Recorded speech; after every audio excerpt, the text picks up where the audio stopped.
Namaskar and welcome. Myself Dhruvika Kanabar from Sri A.K. Doshi Mahila College, Jamnagar, presenting the lecture of Financial Management નાણાકીય સંચાલન. આપણે unit 1 જે છે એ complete કરી લીધું છે and from this session we are going to start unit 2 that is management of inventories. આ લેક્ચરથી આપણે યુનિટ 2 ઇન્વેન્ટરીનું સંચાલન એની શરૂઆત કરવા જઈ રહ્યા છીએ. મેં તમને અગાઉ પણ વાત કરેલી યુનિટ 1 વખતે કે આપણો જે આખો સિલેબસ છે ફિનાન્શિયલ મેનેજમેન્ટ એફએમનો સેમેસ્ટર 6નો એ સિલેબસ જે છે એ કઈ રીતે બનેલો છે. તો 4 યુનિટ્સ છે ટોટલ. એમાંથી જે પહેલું યુનિટ છે ફર્સ્ટ યુનિટ એ છે વર્કિંગ કેપિટલ મેનેજમેન્ટ ઉપર, કાર્યશીલ મૂડીના સંચાલન ઉપર. અને વર્કિંગ કેપિટલ જે છે એમાં એના જે ઘટકો છે એમાંના મુખ્ય 3 ઘટકો છે કે જેનું સંચાલન એકમ માટે બહુ જ ઇમ્પોર્ટન્ટ છે, અગત્યનું છે. એ વર્કિંગ કેપિટલના મુખ્ય 3 ઘટકો, main 3 elements of working capital એટલે કયા? તો ઇન્વેન્ટરી, લેણા અને રોકડ. ઇન્વેન્ટરી, રિસીવેબલ્સ અને કેશ, આ 3 જે છે એના મેઇન એલિમેન્ટ છે કે જેનું મેનેજમેન્ટ કરવું અગત્યનું છે if any firms want to manage its working capital. તો આપણો જે સિલેબસ છે એ આ રીતના બનેલો છે કે યુનિટ 1 વર્કિંગ કેપિટલનું, પછી યુનિટ 2 જે છે એ ઇન્વેન્ટરીનું, યુનિટ 3 છે એ લેણાનું એટલે કે રિસીવેબલ્સનું, અને યુનિટ 4 છે એ છે યુનિટ 3 છે એ રોકડનું છે, કેશનું, અને યુનિટ 4 છે એ છે લેણાનું, રિસીવેબલ્સનું. આ રીતના બનેલું છે આપણું સિલેબસ. તો હવે આપણે વર્કિંગ કેપિટલનું એક સૌથી અગત્યનું એલિમેન્ટ, ઘટક, તત્વ એટલે ઇન્વેન્ટરી, એનું જે છે એના વિશેનું આખું આ યુનિટ આપણે સ્ટડી હવેથી આ સેશનથી સ્ટાર્ટ કરીએ છીએ. સો મેનેજમેન્ટ ઓફ ઇન્વેન્ટરીઝમાં આપણે ઇન્વેન્ટરી એટલે શું સૌથી પહેલાં તો એની વાત કરીશું. પછી ઇન્વેન્ટરી સંચાલન એટલે શું, શા માટે કરવું જોઈએ, શા માટે ઇન્વેન્ટરીને એકમમાં જાળવવી જોઈએ, ઇન્વેન્ટરી જે રાખવાના, ઇન્વેન્ટરી એટલે અત્યારે તમને સાદી ભાષામાં કહું તો માલ સામગ્રી.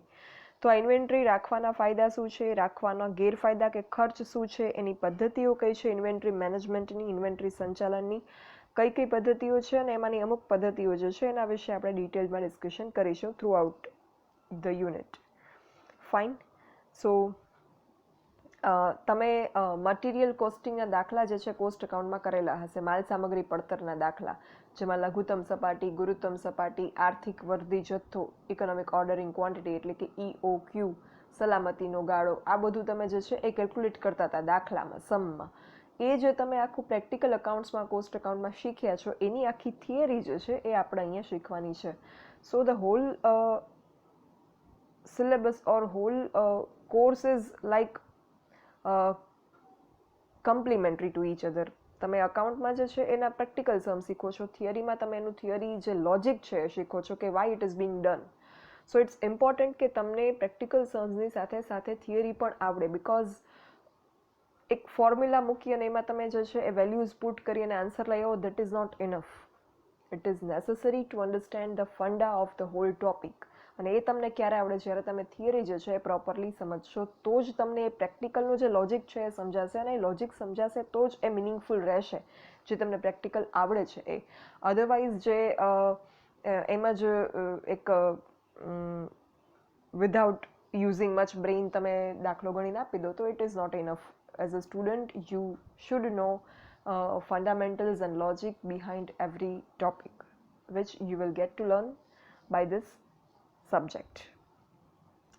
સો સૌથી પહેલાં આપણે વાત કરીએ ઇન્વેન્ટરી સંચાલનના અર્થની. અને ઇન્વેન્ટરી સંચાલનના અર્થની ચર્ચાની સાથે સાથે તમને ઇન્વેન્ટરીમાં કઈ કઈ વસ્તુનો સમાવેશ થાય, ઇન્વેન્ટરી એટલે શું એકચ્યુઅલમાં એ પણ ખ્યાલ આવશે. ઇન્વેન્ટરી વર્ડ જે છે એ ઇંગ્લિશ વર્ડ છે અને ગુજરાતીમાં પણ આપણે તમારી બુકમાં ઇન્વેન્ટરી જ લખેલું છે, પણ પ્યોર ગુજરાતી આપણે કરીએ તો માલ સામગ્રી એટલે ઇન્વેન્ટરી એવું થાય. ફાઇન.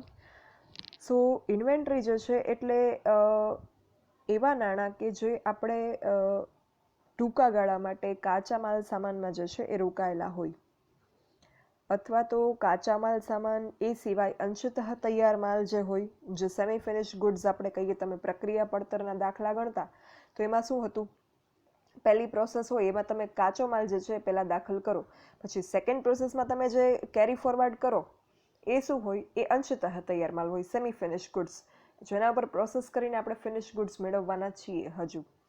તો એ જે છે એ અંશતઃ તૈયાર માલ, કાચો માલ, પરોક્ષ માલ સામગ્રી, જે તમે કોસ્ટ શીટ બનાવતા એમાં પહેલી 3 વસ્તુ આવે, પ્રત્યક્ષ માલ સામાન ને પ્રત્યક્ષ મજૂરીને, એ સિવાય પરોક્ષ માલ સામગ્રી પણ એકમમાં ઉત્પાદનમાં વપરાતી હોય મેન્યુફેક્ચરિંગ યુનિટ્સમાં. તો એ છે તૈયાર માલ છે. આ બધું જે છે એ ઇન્વેન્ટરીમાં સમાવિષ્ટ થાય છે અને આ જે છે એ ટૂંક સમયમાં જ નાણાંમાં પરિવર્તિત થશે. It will be converted into cash સૂન.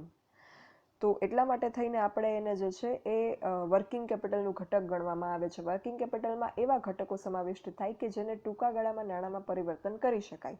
એટલા માટે થઈને ઇન્વેન્ટરી જે છે એને આપણે આમાં વર્કિંગ કેપિટલના ઘટક તરીકે માનીએ છીએ, બિકોઝ ઇન્વેન્ટરીમાં જે કંઈ બાબતો સમાવિષ્ટ છે, be it raw material, semi finish goods,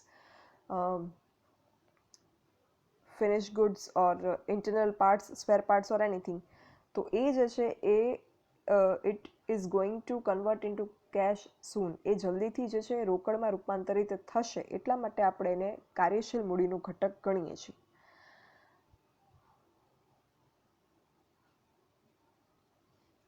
ભારતીય રિઝર્વ બેંક, જેને આપણે એપેક્સ બેંક કહીએ છીએ કે બેન્કર્સ બેંક કહીએ છીએ, કે જે ફિનાન્શિયલ માર્કેટના important decisions, fundamental rules, regulations બધું જે છે એ ફ્રેમ કરે છે, એ RBI Reserve Bank of India જે છે એના એક સર્વે મુજબ ચાલુ મિલકતોમાં, કરંટ એસેટ્સમાં ઇન્વેન્ટરીનું સરેરાશ પ્રમાણ અંદાજે 55 થી 60% જેટલું જે છે એ હોય છે. મતલબ જેટલી પણ ચાલુ મિલકત છે, ચાલુ મિલકતનું લિસ્ટ જે છે એ મેં તમને કાર્યશીલ મૂડીનું આપણું ચેપ્ટર 1 હતું એ આપણે જ્યારે સમજી રહ્યા હતા ત્યારે મેં તમને એ લિસ્ટ જે છે એ સમજાવેલું હતું કે એમાં કઈ કઈ બાબતો સમાવિષ્ટ થાય એની આપણે વાત કરી હતી. તો ચાલુ મિલકતમાં માલનો સ્ટોક, દેવાદાર, લેણી હુંડી, સ્પેર પાર્ટ, અગાઉથી ચૂકવેલ ખર્ચા, કેશ ઓન હેન્ડ, બેંક સિલક, આ બધું જ સમાવિષ્ટ થાય. પણ આ ચાલુ મિલકતમાં જે ઇન્વેન્ટરી છે એનું વેઇટેજ 55 to 60%, 55 થી 60% જેટલું હોય છે એઝ પર આરબીઆઈ સર્વે. હવે આટલું વેઇટેજ અગર કરંટ એસેટ્સમાં કોઈ બાબતનું હોય, લાઈક ઇન્વેન્ટરીનું છે, તો એનું મેનેજમેન્ટ જે છે એ બહુ જ આપણે તકેદારીપૂર્વક કરવું પડે, બહુ જ કેરફુલી કરવું પડે, બિકોઝ અગર એનું મેનેજમેન્ટ આપણે પ્રોપરલી નહીં કરીએ તો આપણું ફિનાન્સ મેનેજમેન્ટ જે પેઢીનું હશે એ બગડી જશે. દેટ્સ વાય બીજા દેશોમાં પણ આ રીતના જ ઇન્વેન્ટરીનું જે છે એ પ્રમાણ આટલું વધારે હોય છે. તો આ જે ઇન્વેન્ટરી મેનેજમેન્ટ છે એમાં આપણે કાચો માલ, અંશતઃ તૈયાર માલ, પરોક્ષ સામગ્રી, ચાલુ કામ, કોઈ આંતરિક ભાગો હોય, આ બધી જ બાબતો જે છે એનો સમાવેશ થાય છે અને એનું સંચાલન કરવામાં આવે છે. એના સંચાલનમાં અગર આપણે બેઝિક વાત કરીએ તો એના સંચાલનમાં શું સમાવિષ્ટ થાય, તો એની ખરીદી ક્યારે કરવી, એનું જે છે એ ઉપયોગ ક્યારે કરવો, કેટલા પ્રમાણમાં ખરીદી કરવી, એના ઓર્ડર્સ જે છે એ પ્લેસ કરવાના હોય, ઓર્ડર મૂકવાના હોય તો એ કેટલા જથ્થામાં ઓર્ડર મૂકવું, બિકોઝ મોટા જથ્થામાં ઓર્ડર મૂકવાથી તમને નાણાકીય લાભ મળે, તમને ડિસ્કાઉન્ટ મળે, બટ એની સામે મોટા જથ્થામાં ઓર્ડર મૂકવાથી વસ્તુ બગડી જવાનો કે નાશ થઈ જવાનો કે આઉટ ઓફ ટ્રેન્ડ થઈ જવાનો ભય રહે. તો ઓર્ડર મૂકતી વખતે કઈ બાબતો ધ્યાનમાં રાખવાની, ખરીદી કરતી વખતે કઈ બાબતો ધ્યાનમાં રાખવાની, પ્રોડક્ટ્સને ડિલિવર કરતી વખતે કઈ બાબત ધ્યાનમાં રાખવાની, ઓર્ડર લેતી વખતે કઈ બાબત ધ્યાનમાં રાખવાની, એવું આઈડિયલ લેવલ કેમ મેન્ટેન કરવું, સપાટી કેમ જાળવવી કે જેનાથી આપણે આર્થિક ફાયદો પણ થાય અને માલનો બગાડ પણ ન થાય. તો આ બધી જ બાબતો જે છે એ આ ઇન્વેન્ટરી મેનેજમેન્ટમાં સમાવિષ્ટ થાય છે, ઇન્વેન્ટરી સંચાલનમાં સમાવિષ્ટ થાય છે. અને ઇન્વેન્ટરી સંચાલનના જે ઘટકોની મેં તમને વાત કરી કે એમાં કાચો માલ, અંશતઃ તૈયાર થયેલો માલ એટલે કે સેમી ફિનિશ ગુડ્સ, કાચો માલ એટલે રો મટીરિયલ, તૈયાર માલ એટલે ફિનિશ ગુડ્સ, અને એ સિવાય પણ અમુક બાબતોનો સમાવેશ થાય છે. તો આ બધી જ બાબતોના લગતી આવી અગત્યની જે નિર્ણયો હોય ખરીદીના કે પછી અગત્યના એ સિવાયના નિર્ણયો એ લેવામાં આવતા હોય છે ઇન્વેન્ટરી મેનેજમેન્ટના અંડરમાં. તમે અહીંયા પિક્ચર પણ જોઈ શકો છો કે કઈ રીતે ઇન્વેન્ટરી જે છે એની લેવડ દેવડ અને એનું સ્ટોરેજ કામ થઈ રહ્યું છે. તો એના ઉપરથી પણ તમને સારો ખ્યાલ આવશે કે એક્ઝેક્ટલી વોટ ઇઝ ઇન્વેન્ટરી. એટલા માટે અહીંયા પિક્ચોરિયલ પ્રેઝન્ટેશન જે છે એ પણ મેં આપેલું છે. તો આપણે ઇન્વેન્ટરીનું રોકાણ જે છે એ કયા કયા સ્વરૂપમાં જોવા મળે એની થોડીક ડિટેલમાં વાત કરીએ. તો ઇન્વેન્ટરીનું રોકાણ સામાન્ય રીતે આટલા સ્વરૂપમાં જોવા મળે. Various forms for the components of inventories are as given on the screen. જેમાં કાચો માલ એટલે કે રો મટીરિયલ્સ, અંશતઃ તૈયાર માલ એટલે જેને આપણે વર્ક ઇન પ્રોગ્રેસ પણ કહી શકીએ અને સેમી ફિનિશ ગુડ્સ પણ કહી શકીએ. Both are same. તૈયાર માલ એટલે કે ફિનિશ ગુડ્સ, પરોક્ષ માલ સામગ્રી, ચાલુ કામ, કંઈ કામગીરી ચાલુ હોય એવું કામ, ખામીવાળો માલ, બગાડ કે ભંગાર, એ બધો જ સમાવેશ અહીંયા થાય છે. કાચો માલ જે છે એક પછી એક આપણે ડિટેલમાં થોડીક ચર્ચા કરીએ તો કાચો માલ, રો મટીરિયલ જે છે એ કોઈ પણ મેન્યુફેક્ચરિંગ યુનિટ માટે અગત્યની ફંડામેન્ટલ પ્રાયોરિટીમાં આવે એવી વસ્તુ છે. મેન્યુફેક્ચરિંગ યુનિટ હોય, ઉત્પાદન એકમ હોય તો કંઈ પણ વસ્તુનું ઉત્પાદન એ કરતા હોય એને કાચો માલ જોઈશે. તો આ કાચો માલ જે છે એ ઉત્પાદન પ્રક્રિયામાં વપરાતી પ્રત્યક્ષ માલ સામગ્રી જે છે એને કહેવામાં આવે છે. જે તમે કોસ્ટ શીટમાં સૌથી પહેલાં લખતા એ તમે જે પ્રત્યક્ષ માલ સામગ્રી લખતા દેટ ઇઝ રો મટીરિયલ, કાચો માલ. તો આ કાચો માલ જે છે એ અલગ અલગ પ્રકારના ઉદ્યોગમાં અલગ અલગ પ્રકારનો કાચો માલ હોય. જેમ કે કાપડ ઉદ્યોગ હોય તો એમાં જે છે એ જે કપાસ છે, કોટન છે, સૂતર છે એ એનું રો મટીરિયલ હશે. સિમેન્ટ ઉદ્યોગ છે તો એમાં ચૂનાના પથ્થર છે એ એનું રો મટીરિયલ હશે. પછી ફર્નિચર બનાવતી કંપની હશે તો એમાં વુડ જે છે એ એનું રો મટીરિયલ હશે. પેપર બનાવતી કંપની છે તો એના માટે પણ વુડ કે પછી રિસાયકલિંગથી બનાવતી હોય તો એ મુજબ એનો કાચો માલ એ હશે.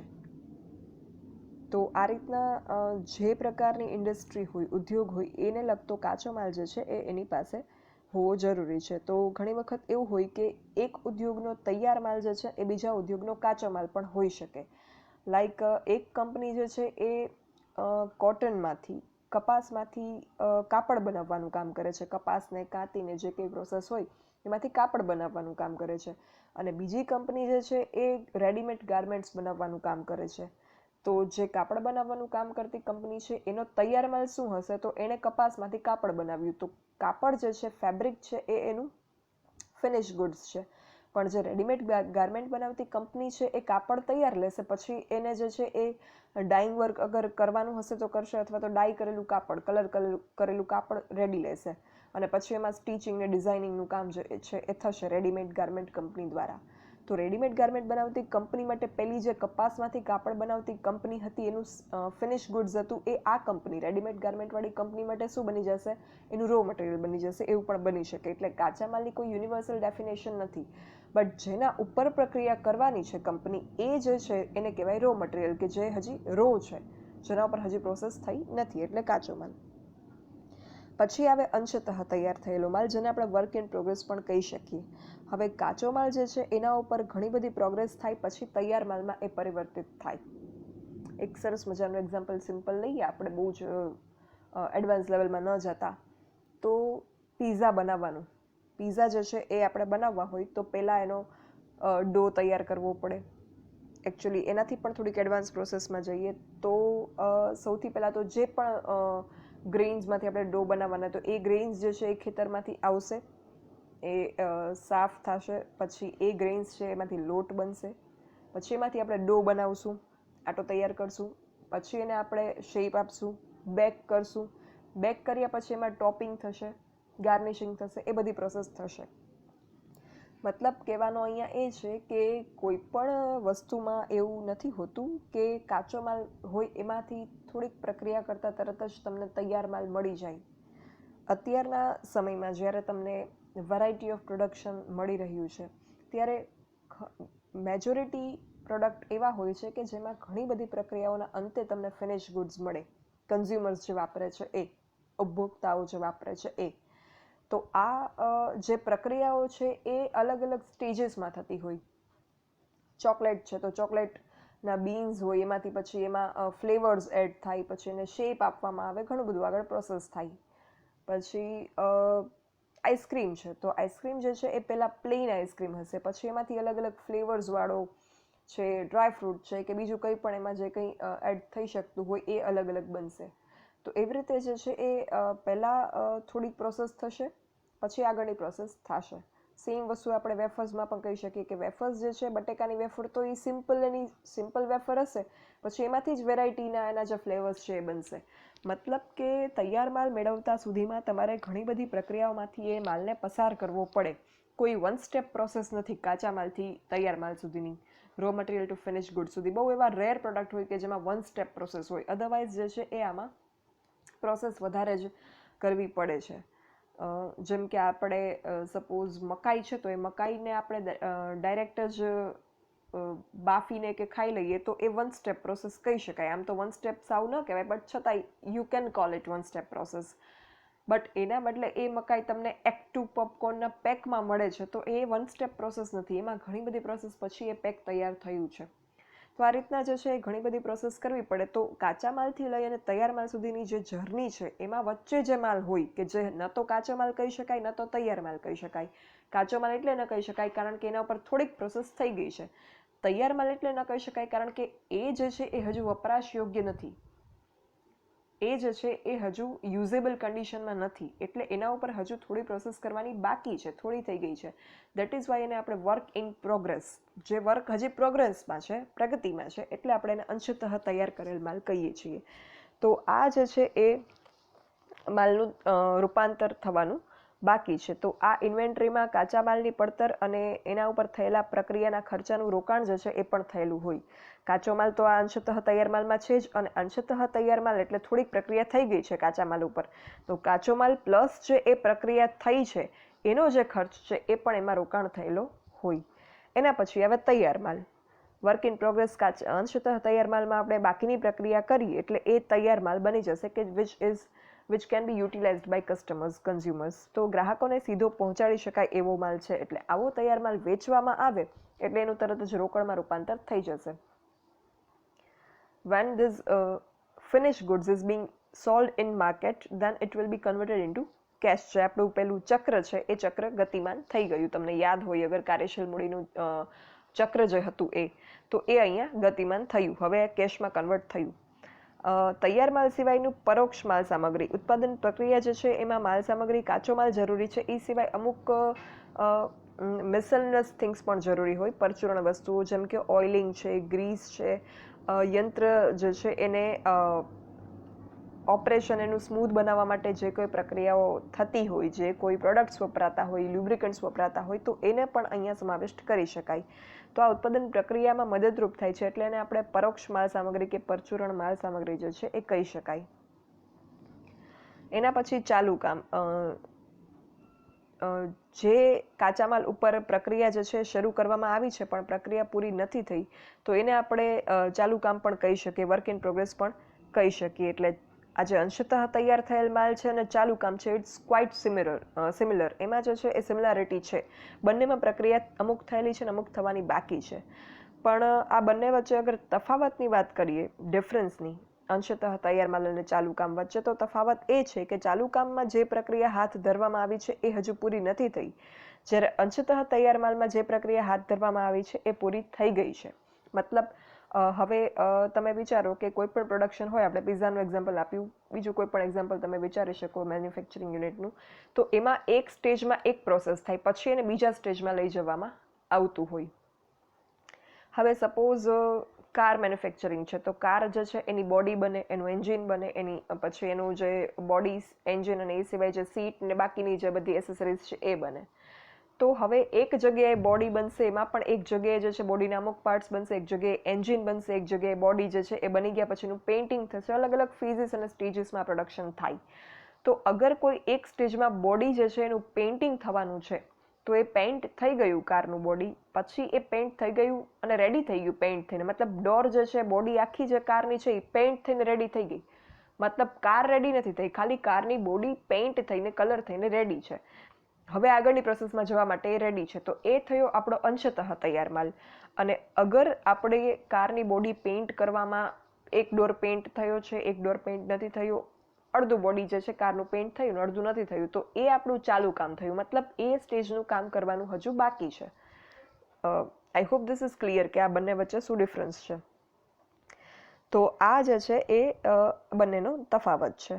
એ સિવાય અમુક આંતરિક ભાગો કે છૂટા ભાગ, જેને આપણે સ્પેર પાર્ટ્સ કહી શકીએ કે ફ્લેબી ઇન્વેન્ટરી પણ કહેવામાં આવે, કે જે ઉત્પાદિત કર્યા હોય અથવા તો બહારથી ખરીદવામાં આવ્યા હોય, કે જેને જોડીને આખરી માલ બનાવવામાં આવે, એવો માલ, ખામીવાળો માલ, કે પછી પ્રોડક્શનમાં કોઈ ખામી રહી ગઈ હોય એને અલગથી કાઢી લીધો હોય અને એને સેકન્ડ્સ તરીકે વેચવી દેવામાં આવે, કોઈ બગાડ કે ભંગાર કે જેમાં ઉત્પાદન દરમિયાન પડેલા કચરાને કારણે કે ખામીને કારણે જે છે એ વેચી શકાય એવી કન્ડિશનમાં ન હોય તો એ બધાનો પણ ઇન્વેન્ટરીમાં સમાવેશ થાય છે, કારણ કે એમાં પણ જેટલી પણ કિંમત એની ઉપજે એ કિંમતે એને વેચી દેવાનું જનરલી જે છે એ એકમની સિસ્ટમ હોય છે.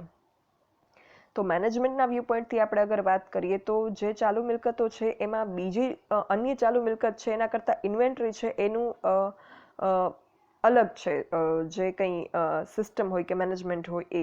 કારણ કે ચાલુ મિલકતમાં રોકડનો પણ સમાવેશ થાય, તો રોકડનું સંચાલન જે છે એ નાણાકીય સંચાલક કરે, મતલબ ફિનાન્સ મેનેજર જે છે એ કેશ મેનેજમેન્ટ કરશે.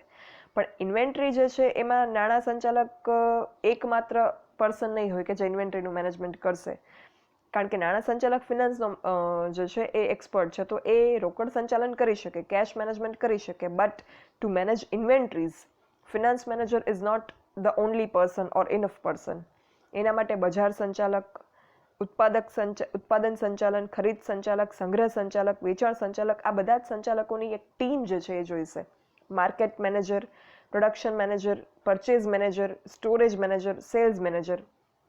શા માટે? કારણ કે કેટલું ઉત્પાદન કરવાનું છે એની ક્વોન્ટિટીને એના લગતા ડિસિઝન છે એ ઉત્પાદન મેનેજર લેશે. કેટલું પ્રોડક્શન સેલ થશે, કેટલી ડિમાન્ડ હશે એનું એનાલિસિસ જે છે એ બજાર સંચાલક કરશે.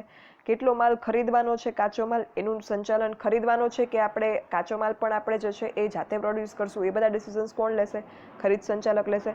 સંગ્રહ કરવાનો છે તો સંગ્રહ થઈ શકે એટલો જ માલ લેવો, સંગ્રહ કઈ રીતે કરવો કે જેથી આપણે કંઈ આર્થિક નુકસાન ન થાય, એ બધા ડિસિઝન સંગ્રહ સંચાલક લેશે, સ્ટોરેજ મેનેજર. અને વેચાણ કરવાની આખી જે પ્રક્રિયા છે, માલ જલ્દીથી વેચાઈ જાય, જલ્દીથી આપણી કાર્યશીલ મૂડીનું વર્કિંગ કેપિટલનું કેશમાં રોકડમાં રૂપાંતર થઈ જાય, કન્વર્ઝન થઈ જાય, એનું ડિસિઝન સેલ્સ મેનેજર લેશે. એટલે દરેક વ્યક્તિની, આ બધા જ મેનેજર્સની જે ટીમ છે એનું આમાં કંઈક ને કંઈક કન્ટ્રીબ્યુશન રહેલું છે, કંઈક ને કંઈક રોલ જે છે અહીંયા છે આખી પ્રોસેસમાં. એટલે ઇન્વેન્ટરી સંચાલન બહુ જ અગત્યનું છે, કારણ કે આટલા બધા વ્યક્તિઓનું આમાં કન્ટ્રીબ્યુશન જોઈએ. અને બીજું કે ઇન્વેન્ટરી સંચાલન પણ મહત્તમ નફો કમાવાના હેતુથી જ કરવામાં આવે છે, એટલે આમાં કંટ્રોલ પણ એટલું જ જરૂરી છે. અગર કુશળ ઇન્વેન્ટરી સંચાલન કરેલું હશે તો કુશળ નાણાકીય સંચાલન થઈ શકશે. ઇન્વેન્ટરીમાં અગર આપણી કેપિટલ બ્લોક થઈ જાય તો આપણું ફિનાન્સ મેનેજમેન્ટ જે છે એ પણ બગડી જશે. એટલા માટે થઈને ઇન્વેન્ટરીનું મેનેજમેન્ટ બહુ જ કોશિયસલી, કેરફુલી કરવાનું રહે, તકેદારીપૂર્વક અને સાવચેતીપૂર્વક કરવાનું રહે એકમમાં, જેથી આપણે સારું નાણાકીય સંચાલન, આદર્શ સફળ નાણાકીય સંચાલન કરી શકીએ. સો અહીંયા આપણું યુનિટ 2નું આ ઇન્ટ્રોડક્ટરી સેશન જે છે એ કમ્પ્લીટ થાય છે. આઈ હોપ કે તમને ઇન્વેન્ટરી વિશેની બેઝિક અન્ડરસ્ટેન્ડિંગ જે છે એ મળી ગઈ હશે. Thank you, and for any doubts or queries you can write me on this mail dvk.dhruvika@gmail.com. Thank you.